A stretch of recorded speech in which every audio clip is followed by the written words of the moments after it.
Halo sahabat pelajar, kembali lagi dengan kami. Ini adalah video kelanjutan dari video sebelumnya. Jadi aku saranin kalau misalnya sahabat pelajar belum nonton video sebelumnya, jangan diteruskan ya video yang ini. Harus nonton loh, nanti kebingungan di tengah jalan. Oh ya, lanjut aja ya kak. Saya dari cerita kakak di video sebelumnya, saya jadi penasaran prinsip apa yang dipegang sama kakak hingga kakak itu bisa menguatkan diri dalam menjalani kehidupan. Tentunya kan kehidupan gak selalu lurus, gak selamanya berliku-liku juga, kayak dinamis. Jadi gini sih, prinsip yang aku pegang itu ada banyak sebenarnya, tapi yang paling utama itu kalau misalnya kita belum bisa bermanfaat bagi orang lain, setidaknya kita tidak menyusahkan orang lain gitu, tidak menjadi beban bagi orang lain. Dari prinsip itu kan kita bisa punya motivasi tersendiri buat bermanfaat bagi orang banyak. Gimana caranya kita itu terus berkarya, kita itu terus berkembang, biar hidup ini juga gak statis kan. Terus dari situ kan kita belajar gimana caranya jadi manusia yang lebih mandiri. Soalnya kan banyak nih orang-orang yang mikir kalau cewek itu gak bisa gitu kan. Banyak sih yang kayak gitu. Yeah. Tapi dari situ malah kan kita punya inspirasi sendiri gitu. Cewek itu kalau orang gak bisa, orang bilang gak bisa gitu, kita harus buktiin kalau kita bisa gitu. Jadi sebisa mungkin walaupun itu pekerjaan cowok, aku kerjakan sendiri gitu. Jadi kan aku di Ekskul Madaniyah itu kan ngangkat sendiri majalah gitu. Bukannya nggak mau minta bantuan, tapi takut mereka punya urusan lain gitu. Iya. Iya, jadi perempuan dan laki-laki itu kayak punya, memang ada tugasnya masing-masing ya kak. Kewajiban, hak dan sebagainya. Dari kakak sendiri kan banyak nih bukan beban hidup sih, maksudnya cobaan-cobaan kayak gak dipercaya sama, maksudnya orang-orang itu nggak percaya sama mimpinya kakak, soalnya ketinggian katanya. Jadi gimana sih kak menanggung beban itu? Apa kakak curhat sama teman-teman atau gimana kak? Jadi gini, sebenarnya aku mau ngasih tahu buat kalian nih, jangan pernah kalian itu menganggap mimpi kalian itu terlalu tinggi. Karena kalau misalnya mimpi kalian itu belum ditertawakan orang lain, maka mimpi kalian belum tinggi. Jadi kalau ditertawakan orang lain itu udah biasa gitu. Setidaknya kalau kita itu bermimpi tinggi, setidaknya kalau kita jatuh di awang-awang gitu, nggak langsung jatuh ke bawah jelep gitu kan, nggak. Jelep. Jadi kalau aku curhat itu sama yang paling utama sama ibu, sama ayah juga, sama teman-teman juga, teman dekat gitu, sahabat gitu. Iya, sebenarnya lebih enak cerita sama orang tua ya kak. Soalnya kalau cerita sama orang tua itu ya aman tuh ya, soalnya aibnya kita itu nggak akan tersebar kayak gitu. Iya. Soalnya kan orang tua itu menerima kita tanpa tapi. Ya, jadi gimana sih kak caranya membangun hubungan kedekatan seharmonis seperti itu? Kalau aku ya gak dibilang harmonis juga gak harmonis banget gitu. Karena aku sama ibuku sama-sama agak keras kepala gitu. Jadi sering juga sih cekcok gitu. Ya biasa. Biasa, tapi kan akhirnya tentang siapa yang mau ngalah gitu. Masa kita gak mau ngalah gitu kan. Jadi kalau aku sendiri usahain itu ada waktu sendiri itu sisihkan buat keluarga gitu. Jadi usahain kalau di rumah itu benar-benar waktu untuk keluarga gitu. Jadi di situ kita membangun keharmonisan gitu di keluarga gitu. Misalnya kan udah kita seharian suntuk di luar gitu, gak peduliin keluarga, gak mikirin keluarga. Jadi di rumah usahain keluarga banget gitu. Apapun itu, masalah itu usahakan curhat sama ibu, karena ibu sama-sama perempuan. Iya. Karena ibu sama-sama perempuan, jadi ngerti kita banget gitu. Kadang kalau aku sendiri ya, aku gak ngerti ini, tapi ibuku ngerti gitu. Kadang ada suatu saat ketika ibu itu lebih ngerti diri kita daripada kita sendiri, itu ada. Dan kebetulan ingatan ibuku itu lebih kuat dari punyaku sendiri gitu. Jadi ketika aku melupakan sesuatu, ibunya aku itu ngingetin gitu.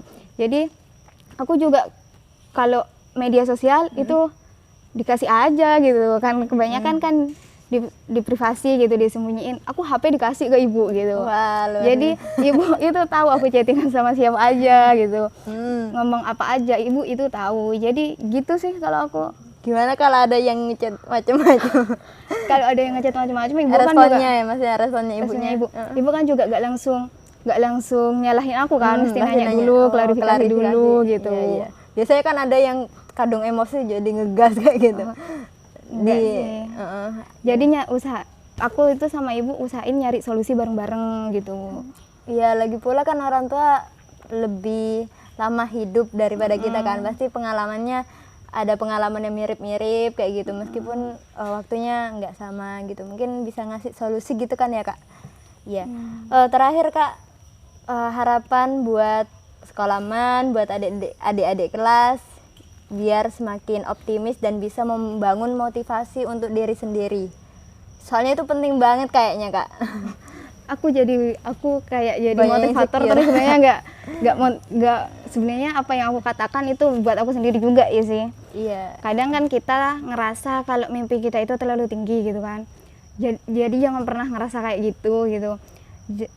Karena nih temanku ada dia daftar di universitas yang sama, di jurusan yang sama, si A ini nilainya lebih tinggi daripada si B, tapi yang keterima malah si B, si A nya nggak keterima gitu. Jadi nggak ada hal yang nggak mungkin di dunia ini gitu. Jadi ketika kalian itu mau bermimpi gitu, jangan pernah takut di tengah-tengah, jangan pernah mundur gitu. Jatuh itu biasa, tapi kalau kita jatuh kemudian kita tidak bangkit, itu yang tidak biasa gitu. Jadi untuk adik-adik kelas ya, jangan pernah insecure gitu. Soalnya percaya diri itu penting. Kalau misalnya kalian sendiri udah gak percaya gitu sama kemampuan diri kalian sendiri, ya orang lain mana percaya gitu. Apapun itu dimulai dari diri sendiri. Juga yang kedua, restu orang tua gitu. Jadi kalau mau apa-apa ngomong sama orang tua. Kadang kalau orang tua gak ngerestuin, kita gak akan bisa nyampai itu gitu. Yang ketiga itu banyakin doa gitu. Selain kalian mau seberapa maksimal pun usaha kalian, kalau kalian sering lupa sama Allah gitu, kalian juga nggak akan bisa gitu. Kalau dari aku sih, aku nyaranin nih, rutinkan baca surat Al-Waqiah. Setiap hari usahakan baca gitu. Karena surat Al-Waqiah ini fadilahnya itu kan banyak banget, salah satunya buat mencapai mimpi kita gitu. Mungkin ada waktu khususnya kak buat baca Al-Waqiah? Kalau aku setidaknya 1 hari itu baca gitu. Tapi biasanya bacanya waktu khusus, misalnya udahnya subuh. Aku sih bacanya udahnya subuh gitu. Tapi kalau udah gimana gitu ya kadang waktu duha gitu. Itu sih. Oh ya, katanya kakak ini punya doa spesial. Doa khusus maksudnya.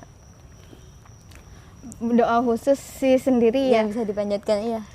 Aku itu kalau doa itu kayak ngerayu gitu. Jadi kan gak cuma doi nih yang harus dirayu, tapi Allah juga harus dirayu. Asik. Lanjut kak. Jadi aku bukan orang yang kalau menginginkan sesuatu itu ambisi banget gitu. Jadi ketika aku berdoa pun aku bilang gini sih, ya Allah, jika ini yang terbaik untuk hamba, maka bantulah hamba untuk meraihnya. Jikalau ini bukan yang terbaik untuk hamba, hamba yakin takdir yang engkau tetapkan itu lebih baik untuk diri hamba gitu. Dan lagi kalau pas senam PTN kemarin aku mintanya gini, kan ibu udah bahagia banget tuh aku daftar di UI gitu. Jadi aku minta sama Allah, tolong jangan pernah hilangkan binar kebahagiaan di mata beliau gitu. Jadi benar-benar selalu mengharap kebahagiaan buat beliau gitu kan. Ridha Allah bergantung di ridha orang tua gitu.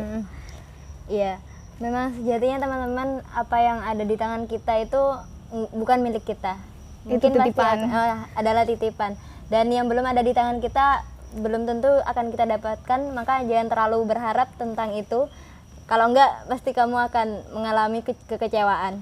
Aku mau nitip salam nih buat teman-teman. Silakan Kak. Ini buat teman-teman aku yang mau berjuang untuk UTBK 2020. Untuk para pejuang UTBK 2020, aku memang tidak tahu sedetail apa kalian berjuang. Aku memang tidak pernah tahu seberapa sering kalian terjatuh. Yang aku tahu hanya kalian berkali-kali jatuh, maka berkali-kali juga kalian bangkit. Rintangan selalu ada di depan kalian. Mulai dari kebijakan yang berubah-ubah, sampai minat belajar yang kadang sering berkurang. aku tahu bagaimana perjuangan kalian untuk sampai di titik ini. Aku doakan untuk kalian, para pejuang UTBK 2020, semoga kalian sukses di perjuangan kalian kali ini. Kalau misalnya kalian ingin menyerah di titik ini, maka lihatlah ke depan, ada perguruan tinggi yang menunggu kalian, ingin memeluk kalian dengan gembira dan mengatakan, selamat datang mahasiswa baru 2020, jalur UTBK. Dan aku mengatakan selamat untuk itu. Terima kasih. Itu sih dari aku. Sebenarnya itu kata-kata yang bikin saya merinding sudah. Baik, teman-teman sahabat pelajar, sampai di sini dulu ya. Nantikan podcast selanjutnya.